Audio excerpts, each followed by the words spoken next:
Hello everyone, कैसे हैं आप सब। होपफुली फाइन होंगे। तो एक और वीडियो लेकर आपके सामने प्रेजेंट है। इस वीडियो में क्या डिस्कस करेंगे, इस वीडियो में रोजाना की तरह निफ्टी बैंक निफ्टी के लेवल्स को डिस्कस करेंगे कि अगर हमें कल 30 नवंबर को, जो इस नवंबर मंथ का लास्ट ट्रेडिंग डे है, कल इसे निफ्टी बैंक निफ्टी को प्रॉफिटेबल ट्रेड करना हो तो कैसे करें। ये हम सिंप्लीफाइड और डिटेल वे में इस वीडियो में डिस्कस करेंगे। ठीक है, तो आइए इस वीडियो को स्टार्ट करते हैं। तो जो हमारी एनालिसिस की प्रोसेस है, आपको पता है रोजाना की तरह दो पार्ट में डिवाइडेड है। सबसे पहले पार्ट में हम ग्लोबल मार्केट के मूड को एनालिसिस करने का ट्राई करते हैं, या ग्लोबल मार्केट के सेंटीमेंट को, क्योंकि जो ग्लोबल मार्केट का मूड है या सेंटीमेंट है वो हमें ये प्रिडिक्ट करने में हेल्प करता है कि कल हम कहाँ ओपन हो सकते हैं। हम गैप अप ओपन होंगे, गैप डाउन ओपन होंगे या फ्लैट ओपन होंगे। बट खाली ओपनिंग से मतलब नहीं है। हमारा जो मार्केट है वो रात को इवनिंग में 3:30 बजे तक खुला रहता है। तो हमें 3:30 बजे तक ऑब्वियस है प्रॉफिटेबल ट्रेड करनी है। तो रेस्ट ऑफ द मार्केट में जो हमें ट्रेड करने के लिए रिक्वायरमेंट रहती है वो निफ्टी और बैंक निफ्टी के लेवल्स की रहती है। तो इसलिए अगर हमें लॉन्ग टर्म सस्टेन करना है या प्रॉफिटेबल सस्टेन करना है तो खाली हम ग्लोबल मार्केट के सेंटीमेंट के भरोसे नहीं रह सकते। कई लोग क्या करते हैं, ग्लोबल मार्केट को पॉजिटिव देखते हैं तो अगले दिन कॉल खरीद लेते हैं, नेगेटिव देखते हैं पुट खरीद लेते हैं। ऐसे तो ट्रेडिंग चलती नहीं है।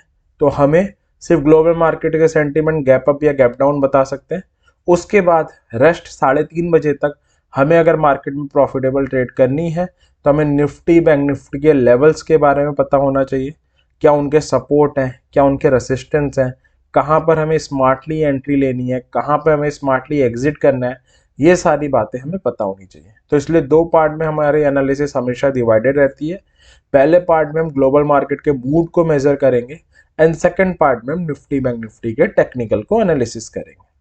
और साथ में हम ये भी एनालिसिस करेंगे जो हमने पिछले दो वीडियो से ऐड ऑन किया है, कि आज जो हमारी मार्केट थी निफ्टी और बैंक निफ्टी में, उसमें हम कहाँ पर एंट्री ले सकते थे, क्या क्या अपॉर्चुनिटी जनरेट हुई थी जिसका हम फायदा उठा सकते थे। तो आइए इस वीडियो को स्टार्ट करते हैं और इजीएस्ट वे में समझने का ट्राई करते हैं। ठीक है, तो सबसे पहले ग्लोबल मार्केट के मूड को मेजर करते हैं। ग्लोबल मार्केट में जो हमारे लिए सबसे ज़्यादा इंपॉर्टेंस रखती है वो हमारी दो इंडेक्सेस हैं जो यूएस की हैं। पहली है डाउ जोन्स, दूसरी है नेस्डेक। डाउ जोन्स वहाँ की डाइवर्सिफाइड इंडेक्स है। नेस्डेक टेक हैवी इंडेक्स है। तो डाउ ने जो अपना लास्ट वीक है काफ़ी स्ट्रॉन्ग क्लोज दिया था 34,000 के ऊपर, जो उसका एक इम्पॉर्टेंट टेक्निकल लेवल था। ये हफ्ता बस यही देखने वाला है क्या वो 34,000 को सस्टेन कर पाती है या नहीं कर पाती। कल भी डाउ हल्के फुल्के प्रेशर में थी, आज भी वो प्रेशर कंटिन्यू है। अगर आप देखोगे तो अभी 113 पॉइंट के आसपास नेगेटिव है। ठीक है, नेस्डेक भी 2 हफ्ते से 11,000 के ऊपर कंसोलिडेशन कर रही है। कल भी नेस्डेक प्रेशर में थी हल्के फुल्के, आज भी प्रेशर में। अराउंड 0.61% नेगेटिव है, अराउंड 68 पॉइंट नेगेटिव है। तो हम ये कह सकते हैं कि लास्ट वीक यूएस की इंडेक्सेस की जो वीकली क्लोजिंग थी काफ़ी स्ट्रांग थी। इस हफ्ते वो उसको टेस्ट आउट कर रही हैं, थोड़ी सी नेगेटिव है, थोड़े से प्रेशर में है, जो टेक्निकली हम कह सकते हैं कि लेवल को रिट्रेस करने आ रही है, रिटेस्ट करने आ रही है। अब देखना यही होगा कि क्या इसे बचा पाती है या नहीं बचा पाती है। तो ग्लोबल मार्केट ऐसा कुछ नेगेटिव नहीं है, ना कुछ बहुत पॉजिटिव है। हम ये कह सकते हैं कि हल्के फुल्के नेगेटिव या फ्लैट काइंड ऑफ सेंटीमेंट के साथ ट्रेड हो रहे हैं। ठीक है, अब देखते हैं इसका असर हमारे निफ्टी के फ्यूचर्स पे क्या पड़ रहा है, क्योंकि हम तो 3:30 बजे बंद हो जाते हैं, बट हमारे जो फ्यूचर्स हैं वो सिंगापुर स्टॉक एक्सचेंज पे ट्रेड होते हैं। और अब देखते हैं कि वो कहाँ पे ट्रेड हो रहे हैं। तो अगर उनको देखने जाएं तो अराउंड 18,734 के अराउंड पे ट्रेड हो रहा है अगर आप देखोगे। ठीक है, तो हम almost flat kind of trade हो रहे हैं, हमें उससे फ़र्क ही नहीं पड़ रहा, क्योंकि एक बात सही है कि हम पूरे ग्लोबल मार्केट को आउट परफॉर्म कर रहे हैं। वी आर टेक्निकली स्ट्रॉन्ग 18,500 के ऊपर और हम आगे बढ़ते जा रहे हैं। हमें इस वक्त ग्लोबल मार्केट या बाकी सबसे कोई इफेक्ट भी नहीं पड़ रहा है और पड़ना भी नहीं चाहिए। ऐसा कोई ग्लोबल मार्केट नेगेटिव भी नहीं है, फ्लैट है। तो हम ये एक्सपेक्ट कर सकते हैं कि कल हम एक और फ्लैट ओपनिंग निफ्टी में देख सकते हैं, या 30-40 पॉइंट ऊपर नीचे खुल जाए तो भी कोई बड़ी बात नहीं है। तो यही हम एक्सपेक्ट करेंगे कि कल एक फ्लैट काइंड ऑफ ओपनिंग या हल्की फुल्की नेगेटिव या पॉजिटिव ओपनिंग ऑन कार्ड्स है। ऐसा कोई बड़ा गैप अप गैप डाउन हम विटनेस नहीं करने वाले हैं। तो हम काफ़ी स्टेबली, स्ट्रांगली, धीरे धीरे आगे मार्च कर रहे हैं। ठीक है, ये था ग्लोबल मार्केट का सेंटीमेंट। अब देखते हैं कि आज हमने क्या किया। तो ये निफ्टी है, निफ्टी 18,500 के ऊपर फ्राइडे क्लोज देके गई थी। कल की वीडियो में हमने यही कहा था कि मंडे भी क्लोज देके गई है, जो एक अच्छी बात है। आज निफ्टी ने अपना वही चीज कंटिन्यू रखा, 55 पॉइंट पॉजिटिव क्लोज हुई है। But the good thing is, silver lining is कि कंटिन्यूसली थर्ड डे है जो 18,500 के ऊपर क्लोजिंग देके गई है, साथ में नया ऑल टाइम हाइट किया है और ऑल टाइम हाई क्लोजिंग दी है 18,618। ये निफ्टी की ऑल टाइम हाई क्लोजिंग है। तो निफ्टी बड़े स्ट्रांग नोट पे बंद हुई है, ऑल टाइम हाई के ऊपर क्लोजिंग देके गई है। ठीक है, बैंक निफ्टी की बात करें तो फ्राइडे की क्लोजिंग यानी वीकली क्लोजिंग 43,000 के नीचे थी। कल अच्छी बात ये थी कि 43,000 के माइन्यूटली ऊपर क्लोजिंग मेंटेन करके गई थी बैंक निफ्टी। आज पूरे दिन की स्ट्रगल के बाद, राइज फॉल के बाद समहाउ दोबारा 43,000 मैनेज करके गई है, जो एक पॉजिटिव थिंग है। क्लोजिंग तो सिर्फ 33 पॉइंट ऊपर आई है, ऑलमोस्ट फ्लैट है। बट उस फ्लैट क्लोजिंग में एक जो स्ट्रांग नोट है वो ये है कि 43,000 बच के गया, जो एक बहुत अच्छी बात है। ठीक है, तो हम ये कह सकते हैं दोनों इंडेक्सेस कुछ स्टार्टिंग में आज दिन में थी अच्छी खासी पॉजिटिव, लास्ट एंड होते होते उन्होंने अपने गेन्स को गिव अप कर दिया। But the good thing is levels give up नहीं किए। गेन्स गिव अप हो जाए कोई दिक्कत नहीं, लेवल्स गिव अप नहीं होने चाहिए। लेवल्स गिव अप होने के कारण फिर आप में वीकनेस आने लगती है। तो अभी लेवल्स के ऊपर स्ट्रांगनेस कंटिन्यू है, हम अभी भी स्ट्रांग बैठे हुए हैं। अब अगर हम इसे आज ट्रेड करते तो कैसे करें। हम अल्टरनेट एक एक इंडेक्स को इंक्लूड करते हैं। तो मैंने मंडे वाली में, कल वाली में हमने निफ्टी को एनालाइज किया था, तो आज हम बैंक निफ्टी को कर लेते हैं। तो बैंक निफ्टी का चार्ट है। अगेन मैं 15 मिनट और 30 मिनट दोनों को रीड करके एक बार बता देता हूँ, क्योंकि कई लोग 15 मिनट प्रेफर करते हैं, कई लोग 30 मिनट, मैं 30 मिनट प्रेफर करता हूँ। लेकिन ठीक है, इफ आप 15 मिनट को फॉलो कर रहे हैं तो दोनों को देख लेते हैं। तो दो लेवल्स थे, एक 43,000 का था, एक 43,250 का था। तो अगर हम देखें, ये निफ्टी की आज पहली कैंडल है, बैंक निफ्टी की सॉरी। तो बैंक निफ्टी ने अपने सपोर्ट लेवल पे 43,000 पे बुलिश एनगल्फिंग बनाया था। पहली रेड थी, दूसरी ग्रीन थी, और ग्रीन ने रेड कैंडल को इनगल्फ कर लिया था। तो ये हमारी पहली कैंडल के बाद एंट्री जनरेट हुई थी। 43,000 स्टॉप लॉस होता ऑब्वियस है, और 43,250 हमारा टारगेट होता। बस इस एंट्री में एक जो नेगेटिव थिंग थी वो ये थी कि बड़ी लंबी ग्रीन कैंडल बन गई थी। तो रिस्क रिवॉर्ड रेशियो से उतनी रिच, उतनी लुक्रेटिव नहीं थी ट्रेड। बट ठीक है, आप अगर अपने फंड को पोजीशन साइजिंग करके लेना चाहते कि एक लॉट यहाँ उठा लिया, नीचे आई स्टॉप लॉस के पास एक और उठा लिया, तो उस करके आप उठा सकते थे। फिर ये राइज हुई और अपने 43,250 के लेवल पे आई, सक्सेसफुली टारगेट अचीव किया इसने, और 43,250 के लेवल पे बेरिश एनगल्फ बनाया। बेरिश एनगल्फ अगेन बियर के कमबैक का इंडिकेशन देता है, और उसके बाद गिर गई। तो 43,000 के टारगेट, अगर हमने वीडियो में यही कहा था कि 43,250 पे अगर कोई बेरिश सिग्नल आए हम शॉर्ट कर सकते हैं। 43,000 हमारा टारगेट होगा, जो डे एंड होते होते ऑलमोस्ट अचीव हो गया, 43,012 तक आई थी। तो दो एंट्री थी, एक सुबह 43,000 पे, 43,250 टारगेट होता जो सक्सेसफुली अचीव हुआ। फिर एक रिवर्स एंट्री मिली 43,250 पे 43,000 के टारगेट के साथ। अगर आप 30 मिनट में इसे ट्रेड करते तो भी मैं दिखा देता हूँ। तो ये था, 30 मिनट में भी सेम एंट्री है, एक 43,250 पे मिली है और एक 43,000 पे मिली है। बुलिश एनगल्फिंग के बाद आप बाय कर सकते थे, 43,250 टारगेट होता, 43,000 स्टॉप लॉस होता। बेरिश एनगल्फिंग के बाद आप सेल कर सकते हैं। तो ये था कि आप कैसे आज इन लेवल्स को ट्रेड कर सकते थे। अब देखते हैं कल हमें कैसे ट्रेड करना है। ठीक है, तो निफ्टी से स्टार्ट करते हैं। निफ्टी का जो सपोर्ट आ रहा है 18,500 पे आ रहा है, 18,250 से 362 का एक जोन है, एक 18,000 का लेवल है। ठीक है, रेसिस्टेंस 18,750 और 19,000 पे आ रहा है। अब मैंने 18,600 को क्रूशियल लेवल में इंक्लूड कर दिया है, बिकॉज अब पहली बार आज उसके ऊपर क्लोजिंग देके गई है, बहुत माइन्यूट देके गई है, 618 समथिंग आई है, बहुत माइन्यूट है, कह नहीं सकते सस्टेन करेगी या ना करेगी, ये वॉच आउट वाली थिंग है। तो मैंने क्रूशियल लेवल में से डाल दिया। अब दो टाइप की एंटिटी होती है, एक ऑप्शन बायर, एक ऑप्शन सेलर। दोनों के प्रोस्पेक्टिव से रीड कर लेते हैं कि अगर हम कल ऑप्शन सेलिंग करना चाहते तो क्या करें, ऑप्शन बाइंग करना चाहते हैं तो क्या करें। ऑप्शन अगर सेलर है, 18,850 के ऊपर वाली कॉल सेल कर सकते हैं, 18,200 के नीचे वाली पुट सेल कर सकते हैं। ठीक है। अगर आप ऑप्शन के बायर हैं तो आप दो टाइप से कर सकते हैं, कॉल बाय कर सकते हैं, ऑब्वियस एक पुट बाय कर सकते हैं।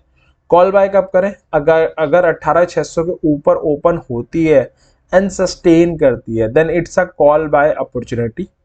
सस्टेन यहाँ पे मोस्ट इंपॉर्टेंट वर्ड है। सस्टेन का मतलब एटलीस्ट एक 30 मिनट की या 15 मिनट की कैंडल ऊपर क्लोजिंग दे दे, 30 मिनट के साथ ज्यादा कन्विक्शन है। ये 18,500 के ऊपर ओपन हो, सस्टेन करे, then again it's a call buy opportunity.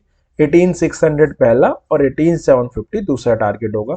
जब आप दो टारगेट का वेट करते हैं, मैं इनिशियली बता चुका हूं, जब एक टारगेट है तो कोई दिक्कत नहीं, पहला टारगेट आया प्रॉफिट बुक करो निकल जाओ। अब जैसे सेकंड केस में दो टारगेट है, 18,600 एक 18,750, तो जब पहला टारगेट अचीव होता है या तो आप प्रॉफिट बुक कर लो, या आप क्या करो, दूसरे टारगेट का अगर आपको इंतजार करना है तो पहले टारगेट को अपना स्टॉप लॉस बना लो। यहाँ पर एक और हम ज्वाइन कर सकते हैं, वो क्या, यहाँ पर एक और लेवल हो सकता है कि 18,750 के ऊपर ओपन हो, सस्टेन करे, then again it's a call buy opportunity. Target क्या होगा हमारा, सॉरी 18,750 के ऊपर ओपन हो एंड सस्टेन करे, टारगेट हमारा 18,850 and second target we can expect 19,000। ये एक और लेवल है जो हम देख सकते हैं, ठीक है। ये था कॉल बाय की अपॉर्चुनिटी ओपन एंड सस्टेन पे। दूसरी हम कॉल बाय कब कर सकते हैं, अगर निफ्टी गिर के आए और कोई बुलिश सिग्नल बनाए। अगेन बुलिश सिग्नल कोई कैंडलस्टिक पैटर्न हो सकता है, कोई इंडिकेटर हो सकता है जो बुल के कमबैक का इंडिकेशन दे। क्योंकि कई बार हम क्या करते हैं, सपोर्ट पे आ गया खरीद लेते हैं, दैट डजेंट मीन सपोर्ट पे आगे की खरीद लो, सपोर्ट टूट भी सकता है। तो 18,500 पे आए कोई बुलिश सिग्नल बनाए, then it's a call buy opportunity. 18,600 पहला, 18,750 दूसरा टारगेट होगा। 18,400 पे आए कोई बुलिश सिग्नल बनाए, again it's a call buy opportunity. 18,500 पहला और 18,600 दूसरा टारगेट होगा। 18,250 से 18,362 का जोन आ रहा है, यहाँ पर आए कोई बुलिश सिग्नल बनाए, again it's a call buy opportunity. 18,400 पहला, 18,500 दूसरा टारगेट होगा। 18,000 आए कोई बुलिश सिग्नल बनाए, 18,100 पहला और 18,250 से 18,362 दूसरा टारगेट होगा, ठीक है। पुट बाय हम कब कर सकते हैं, अगर 18,604 के नीचे ओपन हो, सस्टेन करे, तो it's a put buy opportunity. Target होंगे 18,500 और 18,400।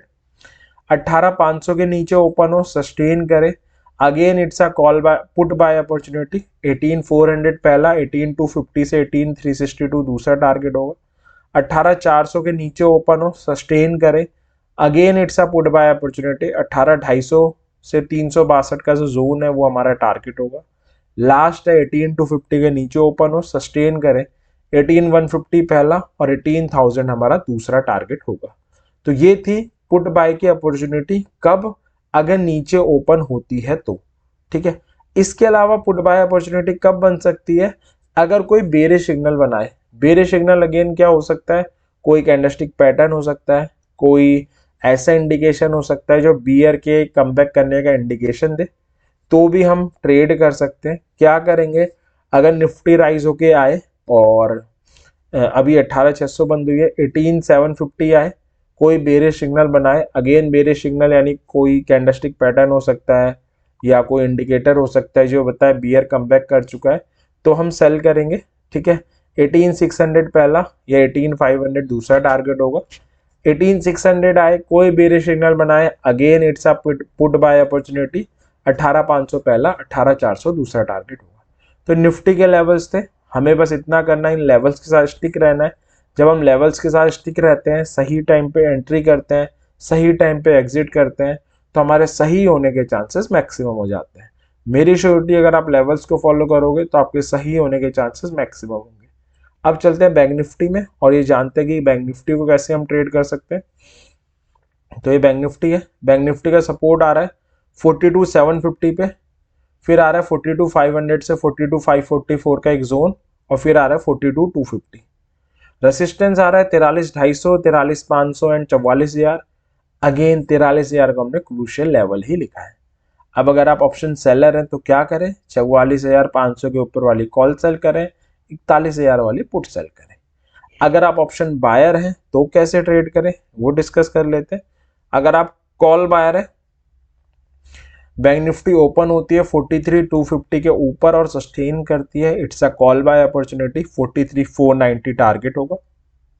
43,000 के ऊपर ओपन हो, सस्टेन करें, again it's a call buy opportunity, 43,240 and 43,490 हमारे टारगेट होंगे। 42,750 के ऊपर ओपन हो, सस्टेन करें, again it's a call buy opportunity, 43,000 पहला, 43,240 दूसरा टारगेट होगा। यहाँ पर again I am reminding, sustain is the most important word. Sustain का मतलब एटलीस्ट एक 15 मिनट की या 30 मिनट की कैंडल ऊपर क्लोजिंग दे दे, 30 मिनट के साथ ज्यादा कन्विक्शन है, ठीक है। या कॉल बाय कब कर सकते हैं, अगर बैंक निफ्टी गिर के आए और बुलिश सिग्नल बनाए। अगेन बुलिश सिग्नल कोई कैंडलस्टिक पैटर्न हो सकता है, कोई ऐसा सिग्नल हो सकता है जो बुल के कमबैक को शो करे, क्योंकि हमें सपोर्ट पे जस्ट आगे इसलिए बाय नहीं करना है, बुलिश सिग्नल का वेट करना है। 42,750 पे आए, कोई बुलिश सिग्नल बनाए, again it's a call buy, 43,000 पहला, 43,240 दूसरा टारगेट होगा। 42,500 से 42,544 के जोन में आए, कोई बुलिश सिग्नल बनाए, again it's a call buy opportunity, 42,740 पहला, 42,990 दूसरा टारगेट होगा। 42,250 पे आए, कोई बुलिश सिग्नल बनाए, again it's a call buy opportunity, 42,500 पहला और 42,750 दूसरा टारगेट होगा। लास्ट है 42,000 आए, कोई बुलिश सिग्नल बनाए, again it's a call buy opportunity, 42,240 पहला और 42,500 दूसरा टारगेट होगा। तो ये थी कॉल बाय की अपॉर्चुनिटी। यहाँ पर मैं एक चीज रिमाइंड करवा दूं, ये जो लेवल्स हैं ये स्पॉट के लेवल है, यानी निफ्टी और बैंक निफ्टी के लेवल्स हैं, फ्यूचर्स के लेवल नहीं है। जब इन लेवल्स पे स्पॉट में कोई सिग्नल जनरेट हो, तब आपको उसके अकॉर्डिंग ऑप्शंस में ट्रेड लेनी है। ऑप्शन सेलिंग की स्ट्राइक तो मैंने ऑलरेडी यहाँ पे मेंशन करी हुई है। अगर आप ऑप्शन बायर हैं तो कौन सी स्ट्राइक ले, आप जस्ट आउट द मनी या उसके बाद वाली ले सकते हैं। अगर आप थोड़े रिस्क टेकिंग इंडिविजुअल हैं तो आप एट द मनी के साथ भी प्रोसीड कर सकते हैं, ठीक है।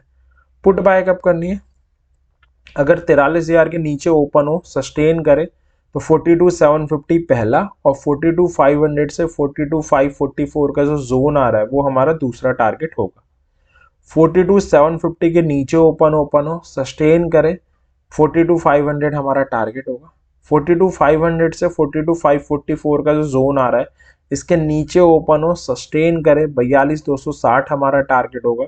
42,250 के नीचे ओपन हो, सस्टेन करे, 42,000 हमारा टारगेट होगा। ऑब्वियस है कल 42,250 नहीं है उसके नीचे ओपन होने वाली, बट मैं हर सिनेरियो इंक्लूड करके चल रहा हूँ कि कल को आपको मार्केट में कोई भी सिनेरियो दिखे तो आप उससे ट्रेड कर सको। या बैंक निफ्टी राइज होके आए, 43,250 आए, कोई बेरिश सिग्नल बनाए, again it's a put buy opportunity, आप पुट बाय करेंगे, 43,000 पहला और 42,760 हमारा दूसरा टारगेट होगा।